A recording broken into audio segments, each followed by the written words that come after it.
Tunggakan 1,000, masuk sitos sampai 3,000. Bila call kedai motor tu nak settle, kena settle sampai 10,000.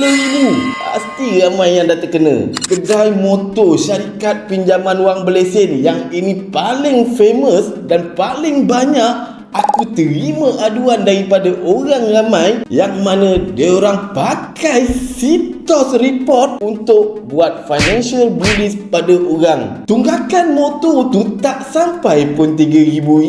Tapi bila cek dekat sitos, dia orang daftar RM2,000, RM3,000. Bila tanya, kita pun boleh accept pasal ada late charges, penalti dan apa saja charge yang dikenakan. Masih lagi dalam keadaan yang kita boleh terima. Tapi bila kita nak pergi settle, mulalah dia orang main wayang. Macam mana? Dekat situ startlah keluar macam-macam charge. Lawyer fees lah, legal lah, apa bagai fees, segala tok nenek semua keluar, campur-campur jadi RM10,000. Bila kita call sitos bagi tahu nak tak nak kena pergi dekat kedai motor atau syarikat pinjaman wang berlesen tu untuk settle, untuk bincang dan settlekan dengan diorang sendiri. Sitos tak ada kuasa. Tapi nama tu dah ada kat dalam sitos. So apa yang kita nampak dekat sini, syarikat ni dah guna pakai sitos sebagai satu alat untuk keuntungan yang lebih. Dan nampak macam sitos lebih memihak pada diorang daripada yang terkena. Apa dah jadi? Apa yang kita perlu buat? Siapa yang terkena? Cuba komen, FYP kan video ni sampai sitos dapat. Sampailah jabatan sitos tengok video ni dan jawab sendiri. Sultan Banker pinjam macam bos, saya macam pro, hidup